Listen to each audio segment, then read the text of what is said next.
les auditeurs, rendez-vous des auditeurs, Oyo Mokolo Yalelo, ils allaient beaucoup plus axés sur partage des entreprises de portefeuille de l'État entre FCC et Cash, coalition au pouvoir. Est-ce que ils allaient concourir na bien, il y a population congolaise, tout, pour un intérêt politique, il y a il y a débat, il y a Moko Alelo, Topesaki Bino, par exemple, de Georges Kapiamba, Azali, coordonnateur, il y a ACAJ, accès pour accès na ONG, ACAJ, où il y a Silaki qui a dénoncé le fait que les lots d'entreprise, il y a l'État, il faut une expertise, makasi et non, bah commissaire, bah politiser l'entreprise, il y a l'État, bah politique. Oyo bazali ko travailler dans l'institution, dans la régie financière, dans l'entreprise, il y a portefeuille, il faut méritocratie, compétence, et concourir na makambo. Ou Italie, désignation, toute domination, il y a bailli, moka, pour na ko tambouissa, entreprise, il y a portefeuille. Est-ce que les lots, Oyo, FCC na cash, ou ils allaient coalition au pouvoir, bah, zui, makanisi yako, partager la responsabilité dans l'entreprise, dans la régie financière. Est-ce qu'ils allaient pour l'intérêt de la population, ils allaient pour la promotion de l'entreprise, il y a l'État, ils allaient pour l'intérêt politique, il y a la partie politique. Ben, 082 33 33 749 082 33 33 749 on a la radio, la télévision. Numéro Ezali affiché au bas de vos écrans. Pour la deuxième partie, il y a Melibino Mboka Blanchard, Mongomba et Azali cadre. Il y a parti politique Nouvel Élan, il y a Adolphe Mozito, Mboka à Blanchard, Mbotenayo. Mbotendeko Maxime, n'a profité pe kopesa mbote na bandeko balandi ya émission na ebité émission elanda maka mingi pambate et anolaka na mituna ya bandeko ba auditeur pe surtout ba téléspectateurs na banza été lelo par rapport à sujet na yondenge osili na kobongisa yango tokoyeba na ko apporter quand même au ezali éclairage au ezali makanisi na biso na actualité wa tous allez finalement na mboka Miché Mangala et azali cadre ya mouvement pour le il y a MLC, Mouvement de Libération du Congo, parti politique cher à Jean-Pierre Bemba, Ndeko, Miché Mangala, Mbote Nayo. Mbote, Mwanamboka Maxime, Mbote, dans le sous et pas il y a bas congolais. Nous sommes là pour répondre aux questions. Il y a peuple Nabiso. Na lingi sous encore une fois pour préciser, hein, parce que oui. Nazali na qualité mon côté, n'est-ce pas? Na kati MLC, donc maloba oyo na goloba wa ça m'engage en tant qu'acteur politique. Analyste politique, puis membre il y a mouvement de libération du Congo, Miché Mangala. N'engina silaki koyebi sabino baimboka le lozo ko beta masolo tali partage à portefeuille à l'État la responsabilité de sa portefeuille à l'État entre FCC na cash. Est-ce que makamwana partage wa ndenge zali ko salama? Est-ce que ezali ko sala été ba entreprise na biso et fulu mukane la promotion à ba entreprise o ko sala keno et générer ba recette maximiser ba recette o mokonzi mboka Félix Tshisekedi a salaki budget où ils allaient dans 11 milliards de dollars américains où bah entreprise il y a l'État il faut maximiser la recette pour atteindre budget où il y a mboka na biso 11 milliards de dollars. Est-ce que avec des nominations entre FCC et cash et qu'on permettre à l'entreprise na biso et fou le muka to et kozala makamu mosusu mon mboka à Blachard to bandina yo partage, il y a la responsabilité à l'entreprise, il y a portefeuille. Est-ce que les alliés pour la population, tout intérêt à la partie politique, ou déjà, tout le monde, ONG, à Cage, ils allaient déjà dénoncer le fait qu'il va politiser l'entreprise, au lieu de favoriser l'expertise. Il y a Imboka, Bazali, Moutaoui, Gravir, Échelon, Abandi, le directeur, le DG, au lieu qu'il y a besoin, Moutou, Ayebi, Makamouté, Bayotia, Barazou, ils allaient qu'au l'entreprise, au Kendena du Bunga. Merci mingi ndeko Maxime pona motuna ya liboso esengeli totalisa solo ete bandeko oyo bazali kokamba biso lelo contre volonté na biso bazali bato oyo peuple akoki ko s'attendre na bango résultat moko te par rapport ya bokambi ya mboka, notamment par rapport ya ba entreprise publique pamba te ndenge oyebi ndeko Maxime, ba entreprise publique yango ezali colonne vertébrale ya ekolo, yango nde esalaka ete mboka ebana kotambola na lolenge esengeli pamba te oyo nyonso bokoki kodeside na mboka par rapport ya ba dépense, par rapport ya souveraineté ya mboka, par rapport ya diplomatie pe bongo na bongo esimba minde na misolo. Tant que bozali na capacité ya ko mobiliser misolo na lolenge esengeli te ekosala solo ete boyeba ko atteindre ba objectif oyo bo sa signé na yango te. Wana ezalaki mise au point ya liboso ya kotalisa solo ete bato oyo bazui eloko ngani ya peuple, pouvoir oyo bazui ezali pouvoir ya peuple, mais lelo oyo sikoyo bakutani entre bango après avoir confisqué eloko ngani ya peuple, pouvoir ya peuple, souveraineté ya peuple, confisqué yango balobi esengeli sikoyo tosala partage. Mais partage wana ndeko Maxime ekozala kaka partage oyo ekose basé non pas sur ba critères, il y a compétence, ba critères, il y a expertise justement, mais qu'on a basé sur ba critères, il y a clientélisme politique, parce que bango tango bakoti wana, bakoti non pas parce que peuple a poni bango po ete bazalaki na projet ya bokambi ekolo ya malamu. Peuple a ponaki bango te parce que amonaki basusu bazali na après mbula zomi na mwambe ba spolier ba bien à l'état, ba dilapider misolo ya kese ya l'état pe bongo na bongo pe bandeko basusu alobaki bino bozali na expertise te parce que la preuve projet ya budget na bango ndeko Chilombo aprometaka ako mema taux de croissance to pas ko matisa nkita na 25%, mais lelo tomoni ezali kaka kotono autour ya 4%, alobaki ako benda o babengaka pression fiscale na nkita wana 25%, mais lelo tomoni baza incapable même ya kokende na 50% ya o prévoir qui même pas 30%. Est-ce que nos nominations ya ba mandataire ya ba entreprise ya portefeuille est-ce que vous impactez na makamute puis budget il faut bangonde tu vas voir la entreprise moro génératrice il y a recette pour atteindre budget mais yango nazali ko ya nolayonde ko Maxime et ko mema impact moko ya malunga te soki te kaka impact na mabenga ya ba kambi ya ba parti politique na bango ba leader na bango pe bango moko ba kokota na bokambi wana parce que ba kokota na ba entreprise wana ndenge na lobi non pas par rapport ya expertise oyo bazali na yango na ba secteur wana, mais ba kokota wana parce que obetaka jalelo mingi pa ya mokonzi ya parti politique na yo otambolaka na sima na ye mingi oyembelaka ye nde yango ekosala ete bakende na ba entreprise. Mais soki otali bango par rapport ya boyebi bazali na boyebi moko te, bazali na résultat ya malonga te oyo bakopesa na peuple na biso, parce que déjà soki totali sur le plan ya mbotama na bango en tant que pouvoir politique ils sont mal nés, babotami non pas par le peuple, babimi na libumu ya peuple te, mais babimi na libumu ya deal oyo basali entre bango et tant que yango déjà ko bloquer mboka ti mokola lelo et ko bloquer mboka parce que bazali sikoyo kopesa bato bokambi par rapport ya yo yembaki makasi yo salaki ondimaki tokabola pouvoir wana contre volonté ya peuple congolais esengeli ozwa. Mais soki totali ndenge olobi impacté na budget ya l'état ndeko Maxime bandeko wana soki tozali na bato oyo ba député wana oyo bazali wana, c'est vrai que pour la plupart bazali nommé, mais parce que baza déjà wana tokoloba ete soki sursaut patriotique élan ya ba nationaliste koki ko animer bango normalement esengeli ba mema motion moko ya censure contre le gouvernement wana soki gouvernement wana eboyi ko démissionner ya momo pona nini na lobby ya monde ko ngai lelo oyo depuis bandeko wana bagende ko déposer projet na bango na niveau ya assemblée nationale na niveau ya parlement pour ete ezala adopté comme loi budgétaire tout ça même pas 3 mois parce que na plan et à trésorerie principe na on est normalement ici na 3 mois après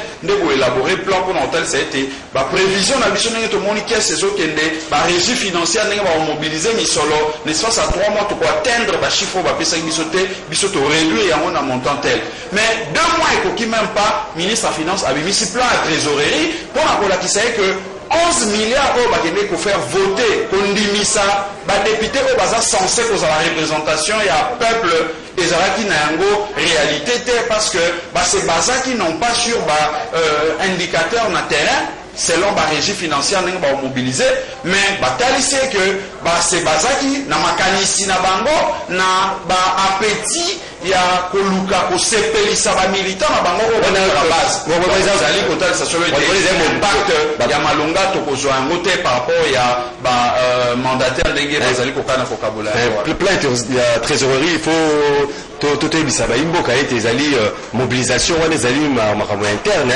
mobilisation oyo na ba recette na ba dépense na interne na mboka nde ekopesa mbongo wana ministre ya finance asilaki ko kubimisa sans compter apport extérieur au bekoki koza pona ba kokisa budget wana ya 11 milliards to kozonga na oyo précision mukiaka ka sika olobeli wana moni menga ba prévoir ki na 11 milliards bazali ko kana ite bazwa 2 milliards et pas ya ba partenaire extérieur que 9 milliards de dollars et ou taille pas na bango mais sur le plan interne déjà batali c'était 9 milliards wana ba ko ka ko atteindre yango te ba ko suka na 5 milliards baza ko espérer siko bazwa 2 milliards ya ba partenaire libanda nde ko sala ite budget et tourner autour ya 8 milliards or expérience ngana za juriste to le baka jurisprudence ya bokambi budget na biso etali sa biso était mobilisation par ressources extérieures et atteignant jamais 20%. On les a pas ça soit été wana ba ko zo ya et ko suka kaka autour ya 5 milliards. Donc Michel Mangala, est-ce que les lois il faut qu'à politiser par entreprise et à l'État? D'accord.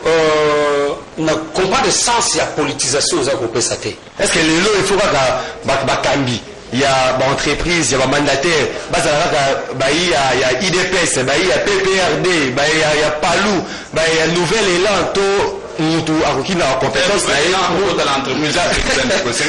compétence na ye azali DG ndenge to mona ka ba entreprise to moni ba lelo bazali ko promouvoir ba fils maison mutu ayebi ndaku bi ayebi nzungu bi to moni na Sonas to tali pe na ba entreprise mususu oyo moko azalaki directeur boye akomi PDG. Est-ce qu'il faut que kende na ligne wana toto zwaka ba politique am mususu mutu ayebi le côté ba tie na CNCC bazu mutu mususu ayebi makamwani nte bako tie na Jekamine o ayebi le côté bako tie na Geoffrey o il faut temps il y a adaptation temps et apprentissage pour comprendre makamune de caractère entreprise. Est-ce que le faut politiser l'entreprise ou on a tout l'année là makamune le ngobani? Donc Maxime n'a pas dit que je suis très mal à l'aise pour na koloba makambo ya gestion yo ne balingi que ça la partage équitable il y a ba entreprise publique. Vraiment, je suis très mal à l'aise pour parler de ça. Mais, moi, ce que je vais dire aux Congolais, c'est quoi? Neko Nangai Maxime, si nous voulons faire des choses bien, il faut to kundola, totala, place où ma baie et zali kouta. Parce qu'aujourd'hui même, ça les partage équitable et à pouvoir entre FCC Cash. Même si la logique va courir que nous tous experts ou dans la entreprise, mais bateau et single que le système mis en place et que faciliter bateau quels que soient les technocrates dont vous faites allusion, il y a fils maison, quel que soit les hommes politiques. Fils maison de goût, les arabes bien que ça arrive le côté à quoi Bamba et Kuna, d'accord, entreprise, à quel discours d'indisation entreprise, madame. D'accord, l'andel on a joué du sayo. Quel que soit l'idée, même bateau, outil n'a pas parti, voilà. Et aussi Mbaté, pourquoi? Parce que dès le départ, tout a été déjà mal parti, tout a été déjà biaisé. N'est-ce pas? conclusion makambo wana ekozala kaka mabe. Origine ndeko nanga ya source ya pouvoir ya ndeko Félix Tshisekedi. Origine nango ezali nini? Les gens peuvent parler, non, ce sont des élections. Vous savez, hein, le dictateur peut courir, n'est-ce pas? Un dictateur peut s'en servir plutôt, hein, des élections pour faire asseoir légitimité. Parce que pourquoi je suis en train de dire ça? Tout ce qui se passe aujourd'hui, et il y a toujours un blocage. Et il y a un blocage du fait que FCC va permettre de faire Antoine Tshilombo pour réaliser, à corriger FCC. Là où ils ont échoué pendant 18 ans. Ça, c'est la première des choses. La seconde des choses, Félix Antoine Tshisekedi lui-même n'aura pas dit ce courage-là de sanctionner Moutou Oyo FCC à Tchewana pour que à diriger entreprise Moko Songolo Mpakala. À cause oui, sur le plan il y a texte, il y a lettre, à ça a pouvoir. Mais sur le plan pratique, ça sera tout un problème. Nomination à mandataire public, intérêt à population, intérêt à la partie politique. C'est pourquoi je suis en train de dire. Les appels, j'arrive là, c'est pour dire quoi? C'est pour dire que intérêt au Koluka, ce que vous allez à peuple, n'a déjà d'avance. Et vous allez intérêt à peuple. Et vous avez le même système où le parti qui décide, le parti oriente, le parti dirige. Même système. Donc vous avez toujours le même système. C'est pourquoi, Maxime, nous voulons dire ceci. Je pense, dans la première partie, je vous ai dit, si nous voulons changer le système, il ne faut pas que tout cas à l'étape yanzete. Nous devons que tout kundola barasine. Parce que le mal est profond. Donc, Malouana, ils ont déjà érigé dans un système, après le lot, va changer les individus, et que le système n'est pas changé, tu continues toujours dans la souffrance, dans la difficulté, le peuple va souffrir. Système. Est-ce que le lot partage un mandataire, l'entreprise, il y a portefeuille, FCC Nakash, est-ce que les apôtres ont intérêt à la partie politique, intérêt à la population où ils allaient pour ça, je mis ça là, pour ça qui est non, secteur son auto pakala, et tant que la magna mon point de vie social n'est bon. Non mais de quoi le bien, c'est que le système y a Kabila oyo et tout décrit qui pendant Bokambina et Amboula Zomi na Mwambe qui n'ont pas moyen les allez pour continuer, ce qui fait que les lots oyo atabaché ba technocrate yango et qu'on n'a pas si pour être résultat et mon en a donc il a totalement raison parce que les lots oyo de Konangai Maxime Sengeli total ça solo était ba mandataire ndenge to yebaki yango na Bokambi ya ndeko Kabila tango azalaki Iwana en tant que président parce que Sengeli Toloba était azali koko ba toujours na système naie mais azongi simamoke abimisi ndeko Tshilombo wana mais en réalité le système naie azali koko bandeko nangai il y a tout le monde qui a pas été long échangé, mais là tout ça n'a pas échangé les systèmes. Ce qui m'amène à dire que tango wana to mesana comme on a été tango batindi yondeko Maxime mandataire na Sonas batindi wana est-ce que yebi que les lo oyo c'est vrai n'a pas avancé ba chiffre té moi yebi que ba gouverneur et la province nyo sonenge bazali wana ba katela bango motango moko boye oyo ba rétrocédaka na ba parti politique na bango toyeba kate bazwaka ba salaire boni po ete bango bazwaka misolo motango oyo toyoki il paraît nazolo ba yango na conditionnel parce qu'il faut to vérifier chiffre balobi ba rétrocédaka 1 million ouais ba parti politique na bango et pour le peuple moni siko motuna ndenge motuni ezotalisa ete bamandataire oyo bazali kotinda wana objectif nayoki baparti mosusu bauti kofete awa non parti wana efete 50 millions de dollars na compte na ye parti politique mikolo oyo auti kofete lisusu 100 millions de dollars na compte ya ye parti politique parti politique aye kofete bakokotisa lelo nakotanga nkombo ya parti wana te parce que nalingi nazwa précision nano ya bamontant wana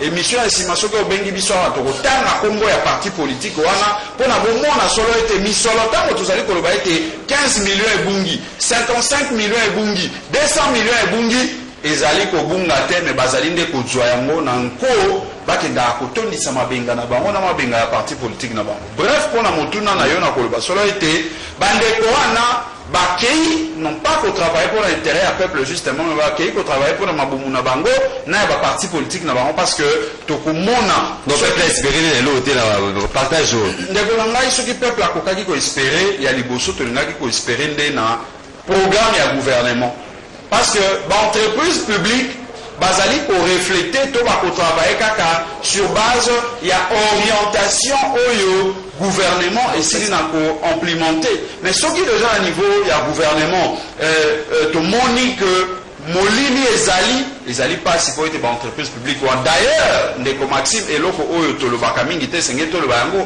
ba entreprise mingi o moni wana ezali en faillite l'entreprise ya l'état mingi wana ezali d'ailleurs ceux qui tolobi tous à la rigoureux c'est que bato boya pour la redynamisation ya entreprise oyo lelo moyeza ya faillite bakoya pour la redynamisation te parce que redynamisation ezali kosenga tokende na ba réforme structurante ba réforme oyo kosala ete tala neti société lokola toyekende njela Singapour to ouais donc nakokosa ndakisa moke société lokola régie des eaux mosala na yango ezali kokabola mai kopesa mai na bakongolais lelo oyo société wana soki otali chiffre d'affaires na ye ezali kopermettre même pas azwa en charge salaire ya bapersonnel na ye sur toute l'étendue batika ye moko amigéraka na azwaka mbongo non amiti batika ye moko te bazwi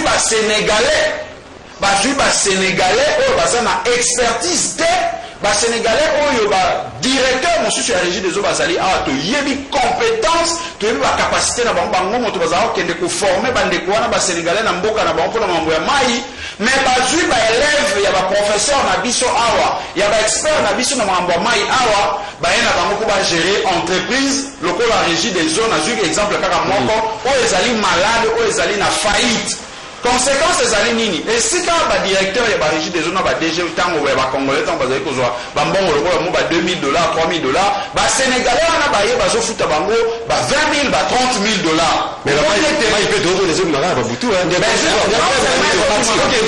salite naloba eloko moko c'est la même logique na 30 secondes je me régime le vrai problème na kati ya mboka j'ai parlé du système on a même technocrates dont vous êtes en train de faire allusion continuer quand on a même système wana. Vous comprenez comment il veut continuer la même politique. Non, je donne un exemple parce que écoutez, je suis en train d'insister sur le système. Sur le système. Dans un exemple, il y a ndeko il y a SNEL, ndeko na biso ya zaki na PPRD, yo za PCA aller à Tundu. Qui peut nier compétence ya ndeko aller à Tundu? Mais tant que comme il est dans les capacités, il y a de résoudre la question à SNEL. Tant qu'on a les bas. Tu vois, sur terrain, je parle terrain, j'ai déjà voir à manger. Quartier Wana, il y a un problème, il y a Makabu ya courant, pour la singa ya kaka ya courant, ça fait un mois. Dans les gens la kata mouli. Ils vont continuer la kata parce que début à pouvoir ça. Merci beaucoup. Là, tu as un casque qui fait un boulot quand même à Bayimboka. Allô, bonjour. Allô, bonjour. Allô, bonjour.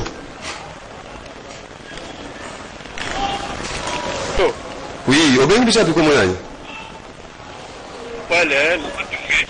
oui, ndeko Raphaël et puis Matonge. Pour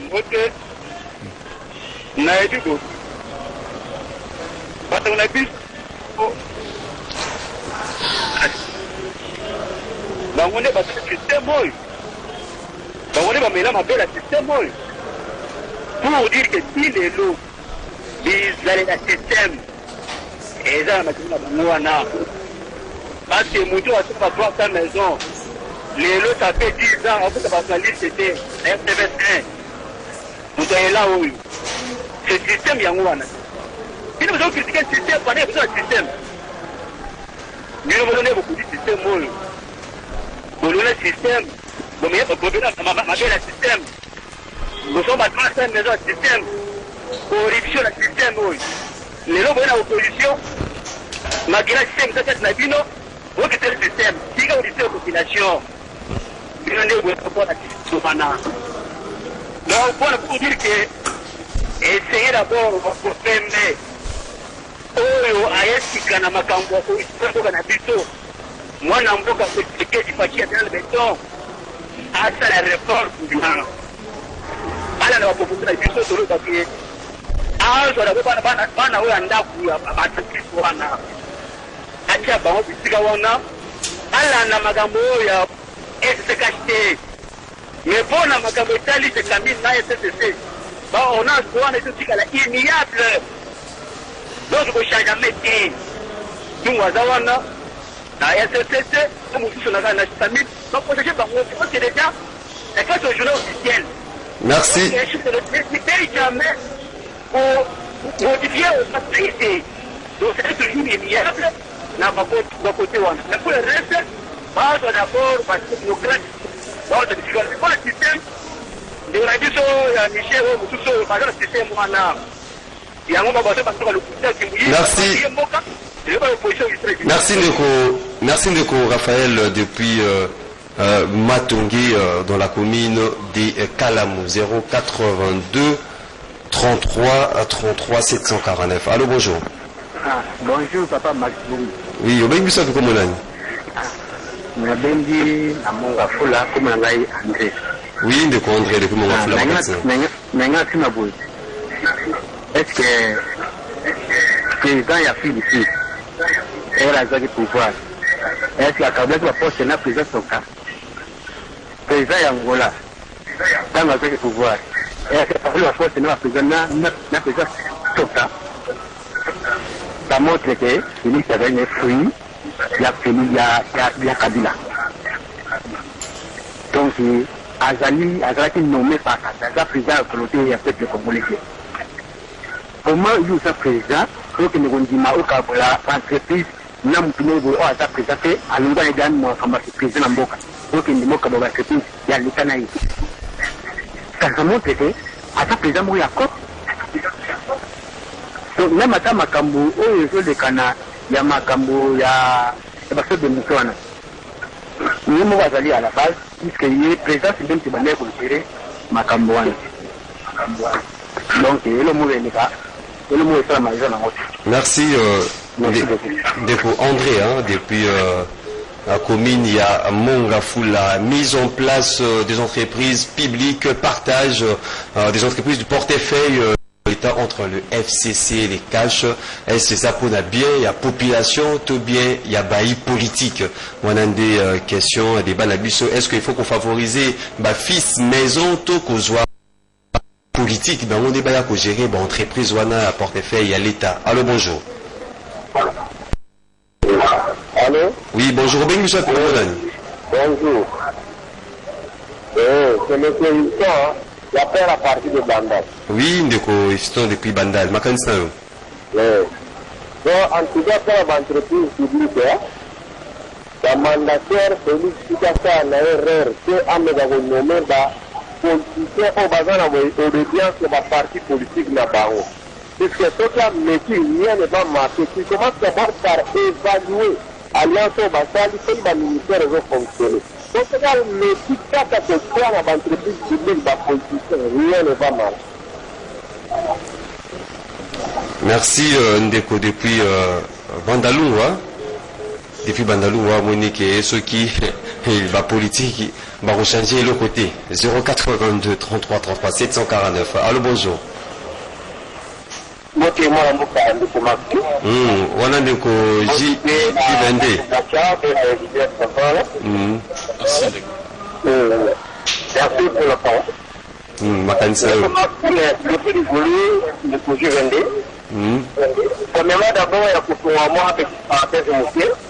La kopesa longonya na peuple congolais nyonso oyo bayambaki président eli Martin Fayulu Madidi asalaki atterrissage na ye na Philippines nde ayaki bemaki kotala baarticle oyo esalemaki mokula le 16 passé ya dimanche oyo esomela tianga nani komartine awa oyo totinza kokuta kuna na kati ya Philippines parce que toyokaki na bainformation awa gouvernement azwi ya charge na oyo aza na blessé na baoyo bakufa lisusa toke kodécouvrir toni mpe pasi ya bandeko bagange na radio ke gouvernement japas or qu'il y a l'autre de terrain badécouvrir pour souffrir lorsque le président il est parti faire le la visite là les mois saison za moke après bandeko wana et na tena na yeso kisho awa ne komako tikoloba ki ne ko Félix a nommé Bakité à 2001 ne ko rangai ya Félix ndio on a pas ya mboka ce n'est pas que Félix comme on a pas la mboka pour la colonie ce n'est pas le Félix qui le colonie c'est pas qu'il a coupé ça et voilà il faut qu'il a fait Félix donc J22 depuis Livulu et Asili Kokende makanisi na ye mpe namoni esuki na nzela 082 33 33 749. Allô, bonjour. Allô, bonjour. Oui. Merci d'avoir invité, d'avoir dit d'abord. C'est David à cette Merci. Oui, Ndeko David. Oui, à ce que c'est d'abord, là, on dit que par exemple des politiques. Parce que c'est un parti politique, c'est la majorité. On a demandé par exemple le gouvernement pour communiquer le fait pour que utiliser les biens publics, ça va ménager tout ça dans le salaire. Mais va motiver la personnel pour dire à la vanité des producteurs, tout ça, organisateurs. Mais dès qu'on parle du gouvernement, écoute, 6 mois, il y a des tournements consistés à corruption. Non, le gouvernement a coûté déjà stabilité, mais il faut être remis comme il a promis. Le gouvernement a coûté déjà, mais il va payer. Il y a une mise pour 100 jours. 100 000 euros, 100 000 devant 20 minutes. Le gouvernement a fait ça hors de la finance. Non, une mobilisation d'abord. Mais pour ça d'abord, la dépense, parce que tout le monde a eu ça. Na qu'est-ce qu'il y a l'État? 10 millions, 80 millions. Même la frontière pour tout ça, ils ont de quoi. Mais bah, vina oya, bah, piller, bah, détourner, bah, finir ça. Ah, bah, comment de voir ça pour gérer avec bah, mais c'est là pour qui fait attirer, parce qu'il y a une majorité, mais bah, si on est battu, dans le parti politique, bah, il est carrefour na bango. Quand on est, bah, communiquer, même si bah, bah, d'accord, bah, il va piller, qu'est-ce que, mais impunité, maintenant, le lot, même liberté à terre, bazar privé, un député. Mais bazar, bah, quand il n'a pas retiré, n'a rien consommer. Et ça, il faut engager à tout pénal. La cour de la présidence pour la pénal. Parce que même il n'a pas le liberté. Nous avons tout à Kangi, à la loi, parce qu'il a été précis à Zali. Merci. Merci, Ndeko. Merci, Ndeko David, depuis Ngaliema. On prend des appels et puis les politiques qui ont Sabino, Biyanonaba, Mituna Nabino. Allô, bonjour. Allô. Oui, vous êtes comment? Il n'a pas eu de nom de pays comme il y a maintenant. Au fond, il faut la télévision, donc la radio, non pas tout bien.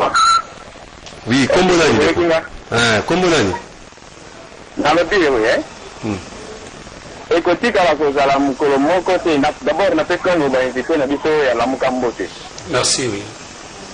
Dans le but, écoutez, quand vous allez à mon côté, et ne combien de papier. Non, de Félix, c'est que des filles à Fandiwana, Yaza, et ma oya combien de bâtiments, et Yaza, Lili. Donc, le bâtiment Yaza entouré na bâtiment Yamadi, Yemo Konde Azana Numade, Yawonde Aza combien de bâtiments, et Bakokani Naye. Merci.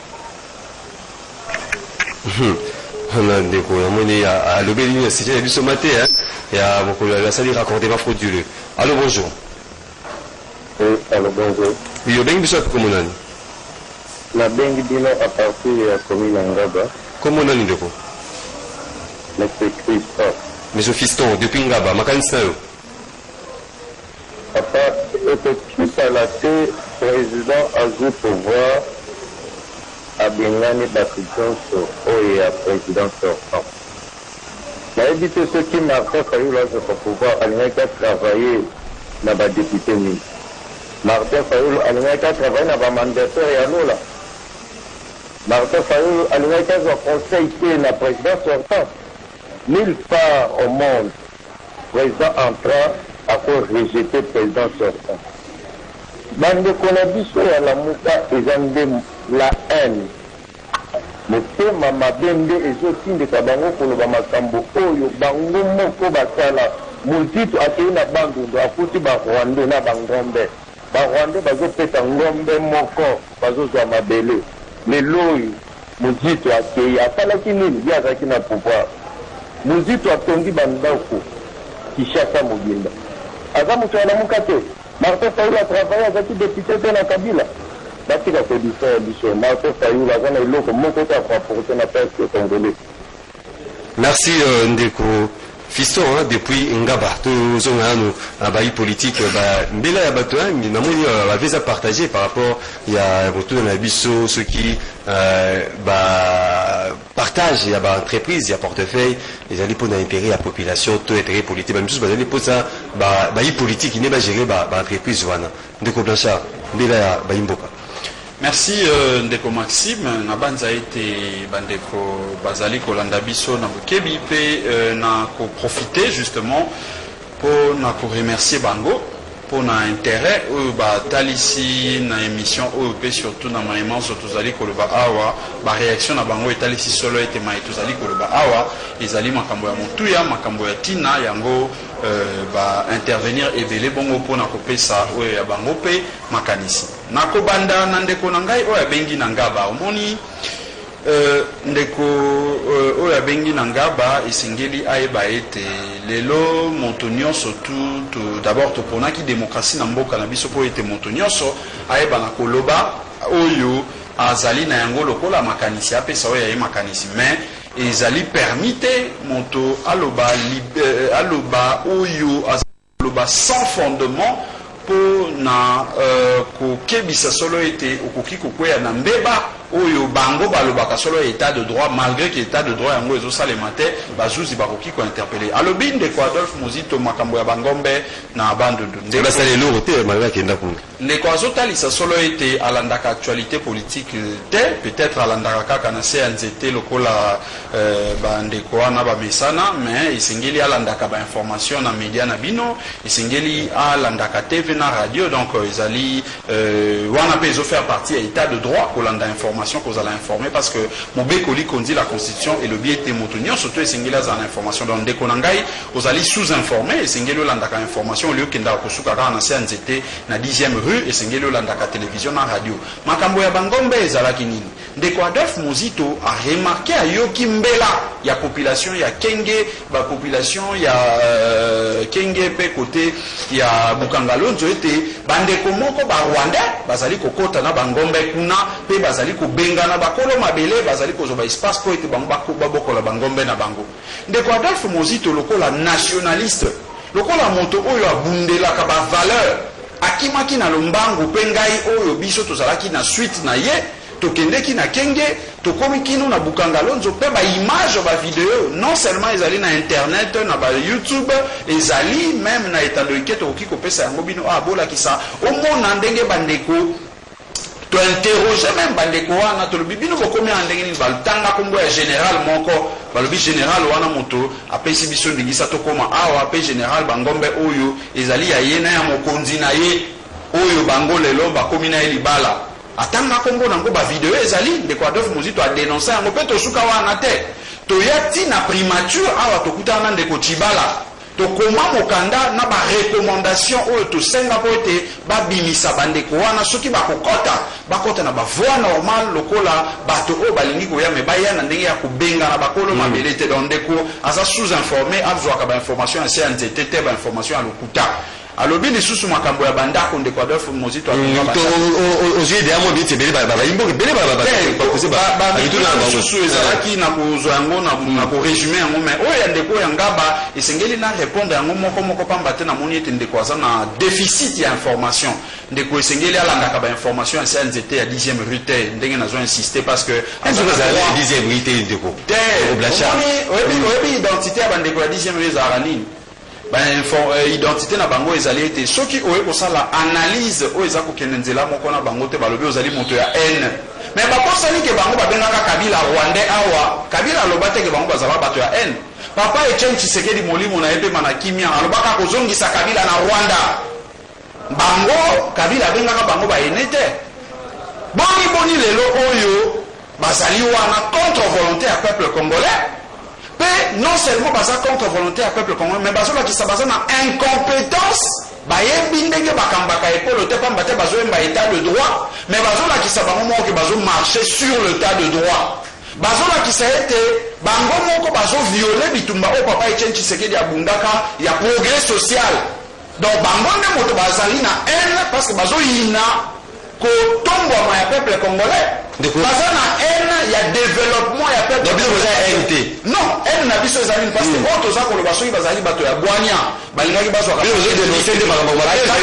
papier na biki bakomaka boye mpe baaméliore mais lokola balingi kokoma te babalusi biso bato ya haine ezolakisaka bango nde bayina peuple congolais biso soki toyina kaka mwa bango moke wana me bango bayina 100 millions ya peuple congolais mokumba ndeko nasisa 1 minute pamba te mituna ezalaki ebele ndeko mosusu bao balobaki ya 300 maisons donc na résumé yango naloba ete makambo ya 300 maisons je koko akufa te azalaka na bomoi kino lelo boya na preuve wana parce que ti lelo moto amemaka preuve te ekoma kaka nzembo donc omoni bandeko wana sous information mais na maye balobi mpona gouvernement bandeko ebele na moni ndeko David ndeko ya Bandal ndeko ya Mongafula ndeko ya Matonge ye question na yeke donc na mokuse bandeko bacomprendre solo ete gouvernement nde moto epesaka orientation ekotalisa bareforme oyo esengeli esalema po ete baentreprise publique ntango bakoya na bokambi batravaille selon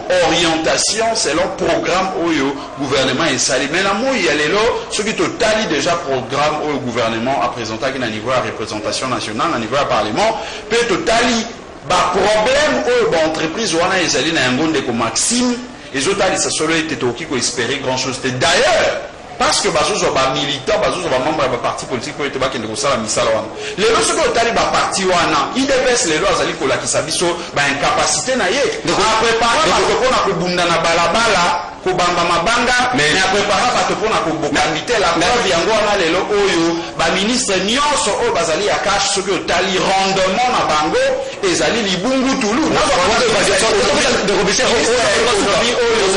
ezali komata oyo ezali komata azali ya idps peut-être bato bazoyebaka yango te il faut sondage pour toyeba ministre azali kosala kufa mabe ezali mama wana akasha ya idps donc ezotalisa ete bazali na incompétence oui mwana mboka non na banda oyoka ndeko na ngai je partage totalement intervention na ye tout à l'heure mpona kosona bandeko parce que bandeko baza libre ya kopesa point de vue na bango mpe toza korespecte yango mais na koba sur deux points oyo ndeko fiston ndeko Fiston azoloba que banomé bapoliticien te bon moi je suis en train de dire ceci ezali te ke banomé politicien ou soit banomé politicien te n'est-ce pas parce que na kati ya bapoliticien il y a des gens compétents même la carte technocrate plutôt aux hommes ça la disons il y a mais je n'ai rien parlé je l'ai dit il y a des gens compétents et là on privilégier les compétences pourquoi il faut pas privilégier compétences mais le vrai problème c'est quoi à bâtir la compétence wana tant que le système Yamabe est vendu résultat vous avez toujours négatif.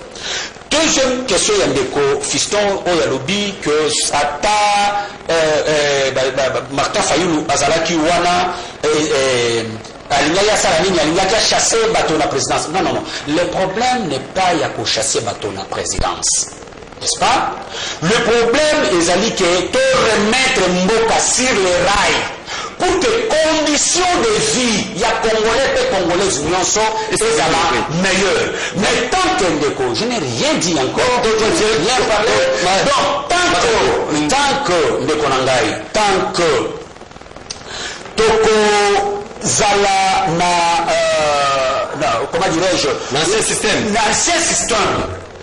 tout va marcher makambo nyonso kotikala ndenge wana soki biso tozali kobunda tozali baenye te ndenge bamisusu bakokalifie biso te toza bato ya nt nous voulons tout simplement makambo ezonga sur le rail etambola malamu congolais azonga na nzela parce que ndeko tokosala makombo ya papa Etienne Tshisekedi te tozomona lelo ke komba wana oyo bato bakoincarne yango bazali susu na logique ya komba wana te. Vous comprenez? Merci. Le coup, c'est la catalogie qui a combat en athée, tout le mambo cannabis vers les enfers. Merci.